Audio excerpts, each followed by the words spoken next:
దేవునికి స్తోత్రం కలుగునుగాక.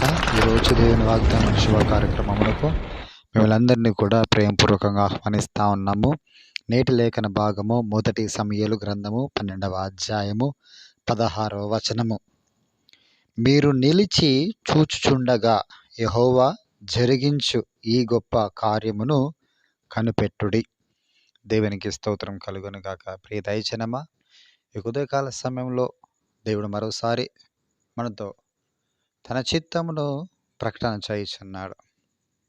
ఇక్కడ ఇశ్రాయేలు ప్రజలందరూ కూడా సమూయేలు ప్రవక్తని అడుగుచున్న ఒక మాట ఏంటంటే, అయ్యా మాకు రాజు కావాలి అని వారు అడుగుతూ ఉన్నారు. అయితే అప్పటి వరకు దేవుడే వారికి రాజుగా ఉండి నడిపించుచున్నాడు. సమూయేలు ప్రవక్తను నిలవబెట్టుకొని జరగబోయేది కూడా ప్రతిదీ కూడా వాళ్ళకి తెలియజేస్తూ నడిపించుకున్నాడు. కానీ ఇశ్రాయేలు ప్రజలు ఇక్కడ రాజును అడగడం జరిగింది. సో ఆ రాజును అడిగినందుకు సమూయేలుకి ఏమనిపించిందంటే, దేవునికి విరోధముగా వీళ్ళు పాపం చేశారని, కీడు చేశారని. ఎందుకనగా దేవుడి కంటే ఏ రాజు కూడా మనల్ని రక్షించలేడు. అది భయంకరమైనటువంటి శాపంగా పరిహరించబడుతుంది. దేవుడు తప్ప ఈ లోకన కాపాడేవారు ఒక్కరు కూడా లేరు. అయితే దేవుడి ద్వారా వీళ్ళు ఎన్నో గొప్ప గొప్ప కార్యాలు చూశారు. కానీ వీళ్ళకి దేవుడు అక్కర్లేదులే, కానీ ఒక రాజు కావాలని కోరుకున్నారు. దేవునికి స్తోత్రం కలుగును గాక. ఇది విన్నటువంటి సమూయేలు వారి కొరకు ఆ రీతిగానే ప్రార్థన చేశాడు. దాని తర్వాత తాను సెలవిస్తున్న ఒక చక్కని మాట ఏంటంటే, గోధుమ కాలము ఇదే కదా, మీరు రాజును నిర్ణయింపమని అడిగినందు చేత యెహోవా దృష్టికి మీరు చేసిన కీడు గొప్పదని మీరు గ్రహించి తెలుసుకొనుటకై ఇది మీ దృష్టికి నీతిగా అనిపిస్తుంది, మంచిగా అనిపిస్తుంది, మేలుగానే అనిపిస్తుంది. కానీ ఇది దేవుని దృష్టికి గొప్ప కీడని మీరు తెలుసుకున్నటకై నేను దేవుణ్ణి వేడుకుంటాను. ఏమని వేడుకుంటా అంటే, ఈ దినమున ఉరుములు వర్షము పడాలని కోరుకుంటా, వేడుకుంటా అని సమూయేలు ప్రవక్త అనినప్పుడు, ఈ సమూయేలు ప్రవక్త ప్రార్థన చేసినట్లుగా దేవుణ్ణి వేడుకున్నట్లుగా నిశ్చయంగా సమూయేలు యెహోవాను వేడుకొనున్నప్పుడు యెహోవా ఆ దినమున ఉరుములను వర్షమును పంపగా జనులందరూ యెహోవాకును సమూయేలుకును బహుగా భయపడ్డారంట. దేవునికి స్తోత్రం కలుగునుగాక. చూడండి దైవజనమా, సేవకుడు ఒక ప్రార్థన చేస్తే మరణము ఆపివేయబడుతుంది, శాపము ఆపివేయబడుతుంది. అది దేవుడు తన దాసులకు ఇచ్చినటువంటి గొప్ప వరం. అది దేవుని దాసుని లెక్క చేయకుండా, దేవుణ్ణి లెక్క చేయకుండా వరకు రాజు అడిగినప్పుడు సమూయేలు ప్రవక్త దేవుడు అంటే ఏంటో, సేవకుడు అంటే ఏంటో చూపెట్టాడు. సమూయేలు దేవునికి ప్రార్థన చేయగా దేవుడు ఆ దినమందు ఉరుములను వర్షములు కురిపింపగా ఇశ్రాయేలు ప్రజలందరూ కూడా బహుగా భయపడ్డారంట. భయము కలిగింది వారికి. అప్పటి వరకు భయం లేదా అంటే లేదు, అన్ని సవ్యంగా ఉన్నప్పుడు భయం అనేది లేదు. ఒకసారి ఉగ్రత మీదికి రాగానే మరలా భయము పుట్టుకొని వచ్చింది. అయితే ఇదే ఇశ్రాయేలు ప్రజలు ఐగుప్తులో నుంచి బయటికి వస్తూ ఉన్నప్పుడు ముందు ఎర్ర సముద్రం ఉంది, వెనకాల ఫరో సైన్యం ఉంది. అప్పుడు మోషే నిలబడి దేవునికి ప్రార్థన చేశాడు. ప్రార్థన చేస్తూ ఉన్నప్పుడు దేవుడు ఇచ్చినట్టు ఒక చక్కటి మాట ఏంటంటే, దేవునికి స్తోత్రం కలుగునుగాక. హల్లెలూయా. అందుకు మోషే, భయపడకుడి, యెహోవా మీకు నేడు కలగజేయు రక్షణను మీరు ఊరక నిలుచుండి చూడుడి. మీరు నేడు చూచిన ఐగుప్తీయులను ఇక మీదట మరి ఎన్నడూను చూడరని దేవుడు సెలవిచ్చి, దేవుని మహాకార్యము అక్కడ జరిగించాడు. ఇశ్రాయేలు ప్రజలను ఎన్నిన నేలపై నడిపించి, ఆ ఫరో సైన్యము దాని గుండా వస్తూ ఉన్నప్పుడు సముద్రము 2 పాయలయింది. దాన్ని క్లోజ్ చేశాడు. క్లోజ్ చేసినప్పుడు ఆ యొక్క ఎర్ర సముద్రంలో ఫరో సైన్యం మొత్తము కూడా జలసమాధి కావడం జరిగింది. కంటికి కూడా కనిపించకుండా, కానరాకుండా వెళ్ళిపోయారు. దేవుడు మాట చెప్పిన ప్రకారంగా ఇంకెన్నడూ కూడా మీరు మీ శత్రువులను చూడరన్న ప్రకారంగా చూడలేదు వాళ్ళు. దేవుని బలమైన కార్యము చూశారు. అక్కడ రాజు కుప్పకూలిపోయాడు. దేవుడు వీళ్ళకు రాజుగా ఉన్నాడు కాబట్టి వాళ్ళని కాపాడాడు.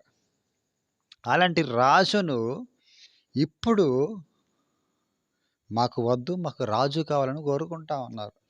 దేవుని కాదని ఒక రాజును కోరుకుంటా ఉన్నారు. ఇది అన్నీ చూసినట్టే సమూయేలు ప్రవక్త తనకు బాధ కలిగి, వేదన కలిగి, మీరు చేసిన ఈ కీడు ఎంత దేవుని దృష్టికి ఎంత గొప్పదో తెలియజేయుటకు దేవునికి మొరపెట్టినప్పుడు, ఉరుములను వర్షం పడినప్పుడు ఆ ప్రజలకు భయము కలిగింది. భయం కలిగి సమూయేలుని వాళ్ళందరూ కూడా వేడుకుంటా ఉన్నారు. వేడుకున్నప్పుడు సమూయేలు ప్రవక్త ఏమన్నాడంటే, మీరు చేసింది కీడే, మీరు చేసింది తప్పిదమే, కానీ మీరు చేసిన దాన్ని బట్టి నేను ప్రార్థన చేయకుండా ఆగిపోతే నేను దేవుని దృష్టికి పాపం చేసిన వాడనవుతాను. అది నా దొంచెల్లి తొలగిపోవును గాక అని వారితో చెప్పి, మీరు దేవుని విసర్జించకుండా, దేవునిని విసర్జించకుండా, ఆయన మాటను మీరు తీసివేయకుండా, ఆయన మాటల ప్రకారం మీరు ఇదే రీతిగా భయపడకుండా ముందుకు వెళితే ఆయన మిమ్మల్ని రక్షిస్తాడు.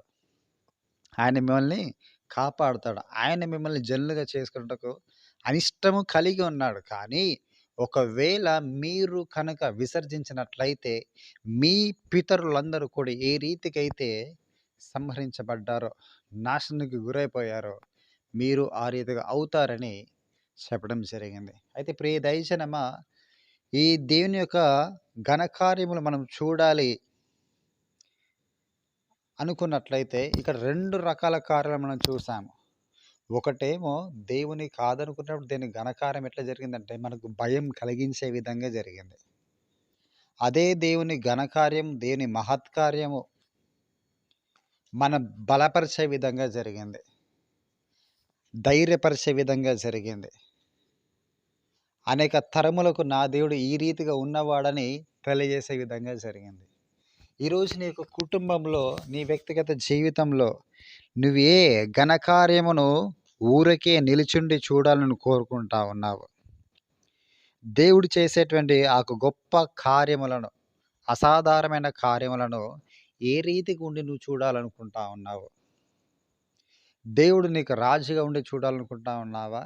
లేక మానవులు నీకు రాజుగా ఉండాలని చూడాలనుకుంటా ఉన్నావా? సో, మానవులు మనకు అధికారులుగా ఉండి నడిపించాలని మనం కోరుకున్నప్పుడు, అంటే మానవ ప్రకారంగా మనం ముందుకు సాగుతూ ఉన్నప్పుడు, దేవుని కృప మనకు ఎడమగా ఉంటుంది. ఆయన ప్రచండ వర్షము మన మీద కుమ్మరించబడినప్పుడు, నోవాహు కాలంలో ఏ రీతిగా జలప్రళయంలో కొట్టుకొని పోయారో, ఆ రీతిగా మనం కొట్టుకొని పోతాం. లేదు, దేవుని మనకు రాజుగా చేసుకొని, ఆయన కట్టడల ప్రకారం, ఆయన వాక్కు ప్రకారం మనం ముందుకు సాగుతూ ఉన్నప్పుడు, మన శత్రు శేషము లేకుండా దేవుడు వాళ్ళందరినీ కూడా జలసమాధి చేస్తాడు.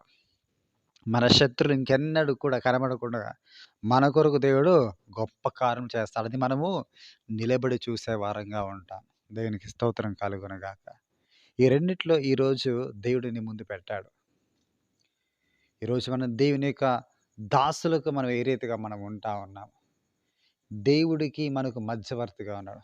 దేవుని యొక్క దాసుడికి ఎంత శక్తి ఉందో అది మనం కళ్ళారా చూసాం. మోషే నిలబడి ప్రార్థన చేసినప్పుడు శత్రు శేషం లేకుండా చేశాడు దేవుడు. అది సమూయేలు ప్రవక్త ప్రార్థన చేసినప్పుడు దేవుని శక్తి ఏంటో ఇశ్రాయేలు ప్రజలకు కనబడింది అక్కడ. వ్యతిరేకంగా ఉన్నప్పుడు ఏ రీతిగా జరిగింది, అనుకూలంగా ఉన్నప్పుడు ఏ రీతిగా జరిగింది.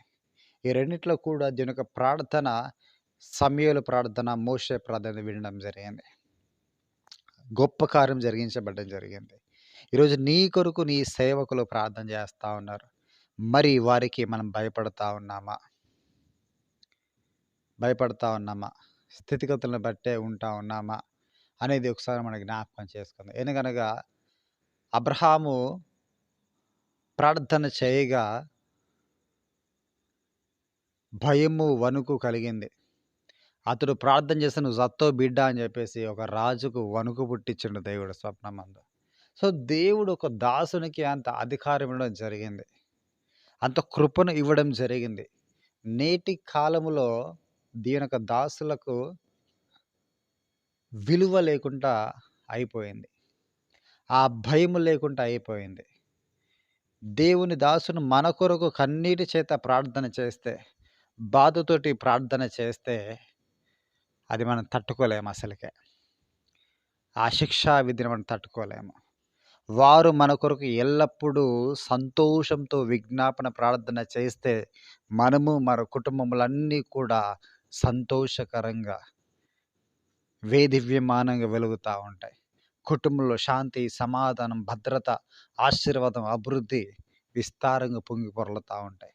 ఈరోజు నీ దాసుడు నీ కొరకు ఏ రీతిగా ప్రార్థన చేస్తా ఉన్నాడు? వారిని నువ్వు ఏ రీతిగా చూస్తా ఉన్నావు? భయంతో చూస్తా ఉన్నావా? సాధారణంగా తీసుకుంటా ఉన్నావా? వేరే ఏం చేస్తా ఉన్నాం అనేది మనం జ్ఞాపకం చేసుకుందాము.